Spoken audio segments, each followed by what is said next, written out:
All right, this afternoon I am going to talk to you guys a little bit about an interesting question that I have had a number of clients and just people that know me through Facebook ask me, and that is, what is the difference between free weights and what's the difference between weight machines? So essentially, the easiest answer I can give you is that a free weight maintains the same resistance throughout the joint's entire range of motion. Whereas machines, the resistance changes throughout different positions of the movement, different ranges of motion. The machines do that through different systems of levers and pulleys, depending on how the machine is designed. So that is why sometimes you can do the exact same movement on a machine and it might feel different, or it might feel like it works you in a different part of the muscle.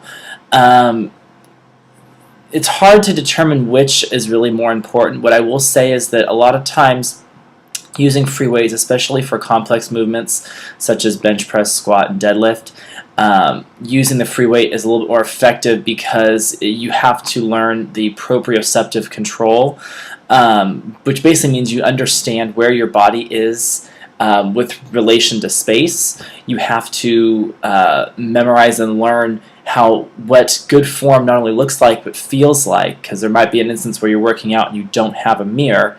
In that case, you're going to want to know what good form feels like, and you don't have that kind of training neuromuscularly if you do not use free weights.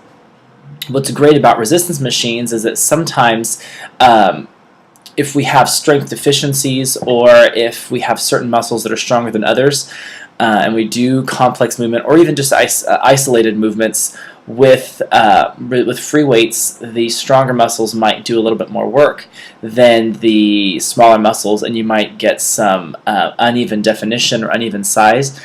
And so using weight machines can actually isolate those muscles that you're weakest in, and you can actually strengthen those muscles and create a more balanced look. These are especially important for like bodybuilders. You have to be really proportional, and so it allows you to identify those smaller muscles that may not be getting worked as hard or might be getting deactivated, and the stronger muscle taking over, and you can strengthen those muscles. But you ideally want to have like a combination of the two. I think is probably the best thing. There's some machines that I think are completely useless, like the Smith machine. I think this needs to go away because it's stupid. It doesn't. If you're squatting with the Smith machine, you're usually not squatting properly. Your body doesn't have to learn to support all the weight.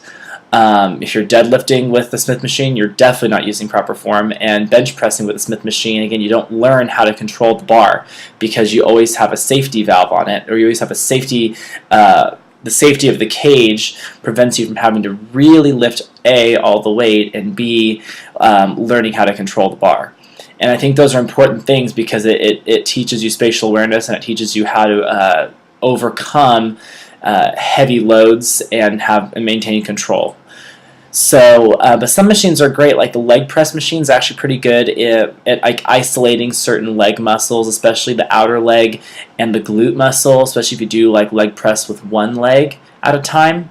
I love the leg extension because even though it's controversial and some people find that it can really cause injury, which it can if it's used improperly, but it strengthens a muscle that's medial in your leg that tends to get deactivated when you're doing a squat, so it's really hard to work.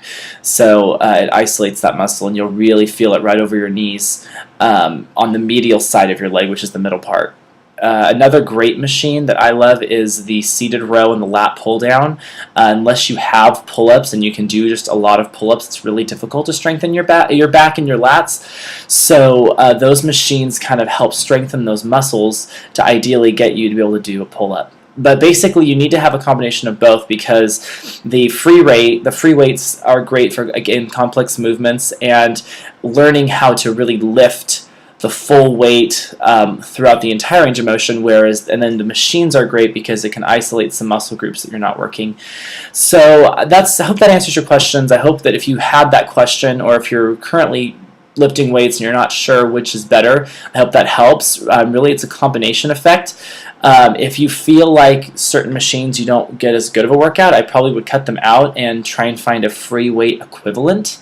And also, gravity is generally greater on your entire body when you're doing free weights than when you're doing machines. That doesn't mean that gravity is not involved with machines, because obviously it is, but you're also generally seated, whereas a lot of free weight movements are done standing. So if you have any questions, feel free to contact me via Facebook. My business Facebook is Fitness with Philip Bondi. That's Philip with one L and Bondi with an I, or you can contact me through my website, which is www.bfitfresno.com. Or you could also just contact me via YouTube in your comments section, or you can contact me via Facebook through the number that I posted on Facebook, which is my business line. Thank you very much, and I'll talk to you guys soon.